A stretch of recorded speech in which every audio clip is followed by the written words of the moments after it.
Hello, I'm Reverend Cheryl Burke, Associate Conference Minister for the Michigan Conference United Church of Christ, and I'm bringing a faith for thought to you today. What does love look like? God is love, we say quite easily, and we are made in the image of God, so we must be love as well, right? Wow, that seems a little bit much. What does it look like to be love? Well, according to Paul in 1 Corinthians, we know this passage. Love is patient and kind, trusting, humble, polite, easygoing, encouraging, invitational, truthful, supportive, hopeful, and never-ending. Well, that's my version of it anyway.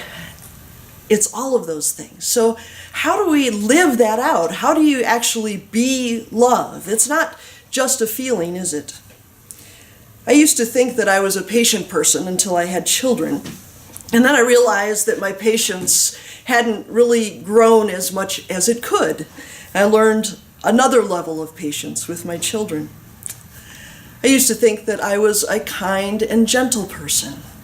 And then I came up across some people who really got under my skin. And then I realized, well, maybe I'm not as kind and gentle as I'd like to be. I needed to grow in that.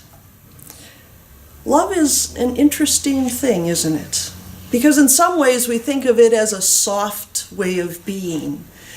Patient and kind, gentle, we say we're loving in all those fun ways. But love is also something else in the face of injustice and inhumanity. Love is persistent and fierce and passionate. It's strong, it's fearless, it's courageous. It's willing even to die for the other. It's more than just a soft feeling we have in our heart somehow. Love is an amazing thing. I was trying to think, what is it really to be loving? What does it mean? And my closest understanding of love is to be fully present in each moment.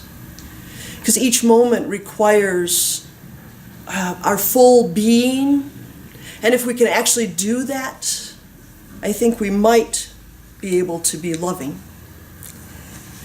Sharon Watkins, the General Minister and President of the Christian Church Disciples of Christ at our Festival of Faith in April, talked about the church's mission being to embody God's love.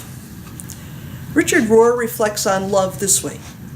He says, freedom from our habitual trap comes through some in-depth experience of love, be it a sudden overflowing, hitting the bottom and being lifted up, or the gradual opening through contemplative practice. At some point, many people wake up and begin to realize, however tenuously, their own true self, a one-of-a-kind reflection of God's love in the world.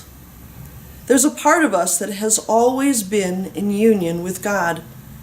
Gradually, we learn more and more to trust our deepest soul and draw our life from that source.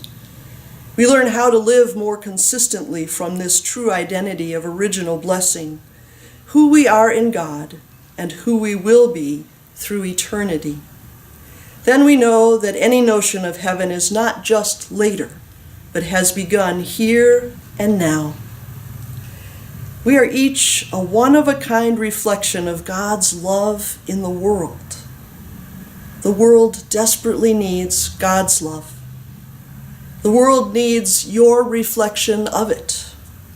The world needs us all to be fully present in this moment. That's today's Faith for Thought. Blessings.